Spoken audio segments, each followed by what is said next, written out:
Hello hi നമസ്കാരം എല്ലാവർക്കും ധന്യ ഷിജിൻ വ്ളോഗ്സിൻ്റെ പുതിയൊരു ബിഗ് ബോസ് വീഡിയോയിലേക്ക് വീണ്ടും സ്വാഗതം. നമ്മുടെ ചാനൽ ആദ്യമായി കാണുന്ന കൂട്ടുകാരുണ്ടെങ്കിൽ എൻ്റെ പേര് ധന്യ ഷിജിൻ.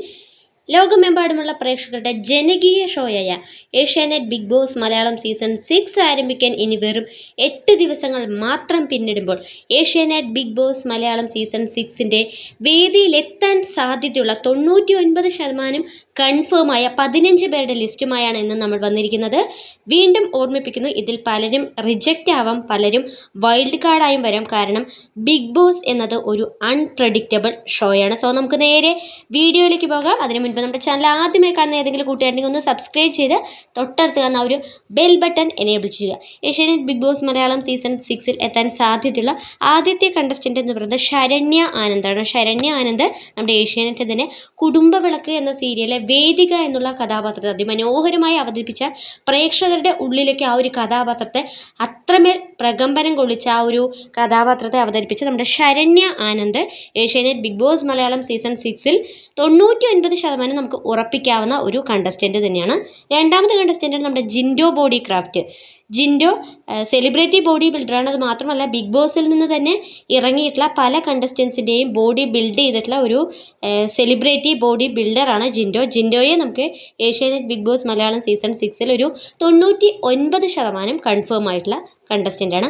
മൂന്നാമത്തെ കണ്ടസ്റ്റൻ്റാണ് നമ്മുടെ ട്രാൻസ്ജെൻഡർ കമ്മ്യൂണിറ്റിയിൽ നിന്നും കേരളത്തിൽ തന്നെ ഫസ്റ്റ് സെലിബ്രിറ്റി മേക്കപ്പ് ആർട്ടിസ്റ്റായ ജാൻമണിയെയും നമുക്ക് പ്രതീക്ഷിക്കാം. നാലാമത്തെ കണ്ടസ്റ്റൻ്റാണ് നമ്മൾ പ്രഡിക്ഷൻ ലിസ്റ്റുകളിൽ ഉടനീളം പറഞ്ഞിരുന്ന ഒരു പേരാണ് അപ്സര ആൽബി.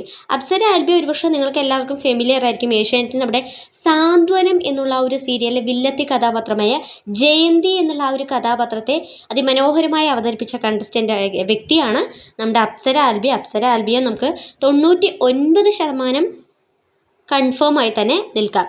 അടുത്തത് അഞ്ചാമത് കണ്ടസ്റ്റൻ്റാണ് നമ്മുടെ പൂജ കൃഷ്ണ വെറൈറ്റി മീഡിയയുടെ ആങ്കറാണ്. അത് മാത്രമല്ല ബിഗ് ബോസ് ഷോയിൽ നിന്ന് തന്നെ ഇറങ്ങിയിട്ടുള്ള പല കണ്ടസ്റ്റൻറ്റിനെയും ഇൻ്റർവ്യൂ ചെയ്തിട്ടുള്ള ഒരു ആങ്കർ കൂടിയാണ് പൂജ കൃഷ്ണയുടെ ഗെയിം പ്ലാൻ എങ്ങനെയായിരിക്കും, എന്തൊക്കെയായിരിക്കും ബിഗ് ബോസ് വീട്ടിൽ കയറുമ്പോൾ പൂജ കൃഷ്ണ വരികയാണെങ്കിൽ ചെയ്യാൻ പോകുന്നത് എല്ലാം നമുക്ക് കാത്തിരുന്ന് കാണാം.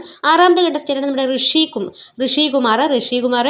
നമ്മുടെ മുടിയൻ എന്നുള്ള ആ ഒരു പേരിലാണ് ഋഷി കൂടുതലായിട്ടും അറിയപ്പെടുന്നത്. ഉപ്പും മുളകും ഫെയിമാണ് ഋഷിയെ മുടിയൻ എന്ന് പറയുമ്പോഴാണ് കുറച്ചുകൂടി എല്ലാവർക്കും ഫെമിലിയർ ആയിട്ട് ഉള്ളത്. ഏഴാമത് കണ്ടസ്റ്റൻ്റാണ് ജാസ്മിൻ ജാഫറും പ്രഡിക്ഷൻ ലിസ്റ്റുകളിൽ ഉടനീളം കേട്ടിരുന്ന ഒരു പേരാണ്.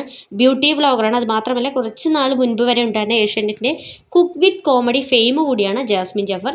എട്ടാമത് കണ്ടസ്റ്റൻ്റാണ് നമ്മുടെ ശ്രീരേഖ ഒരുപക്ഷെ നമ്മൾ പ്രഡിക്ഷൻ ലിസ്റ്റുകളിൽ ഒന്നും കേൾക്കാത്ത ഒരു പുതിയൊരു പേരാണ് ശ്രീരേഖ എന്നുള്ളത്.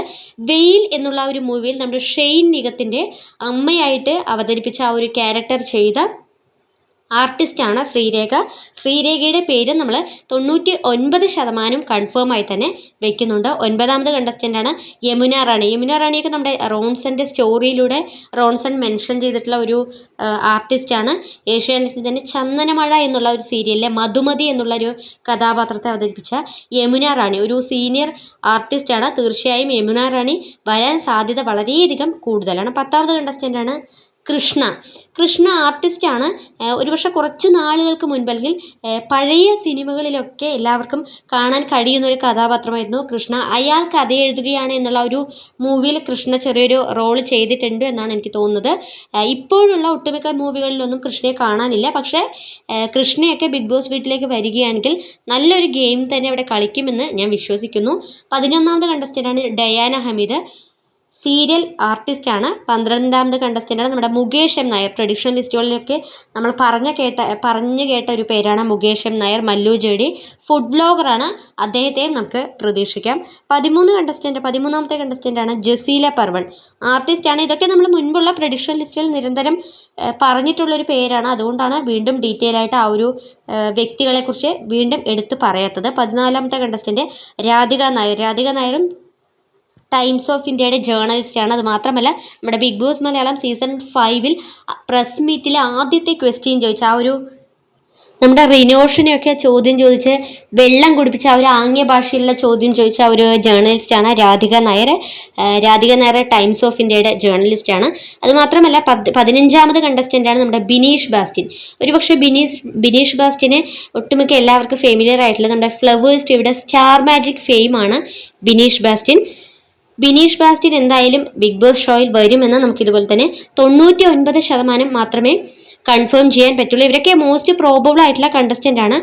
ഒരു പക്ഷേ ഈ ഒരു കണ്ടസ്റ്റൻസിൽ നിന്നും പലരും റിജക്റ്റ് ആവാം, പലരും ഒരു പക്ഷേ ആഡായി വരും. കാരണം ബിഗ് ബോസ് എന്നുള്ള ആ ഒരു ഷോ ആ ഒരു വീടിനകത്തേക്ക് കയറിയാൽ മാത്രമേ ഇവര് 100% കൺഫേം ആണ് എന്നുള്ളത് നമുക്ക് പറയാനേ സാധിക്കുള്ളൂ.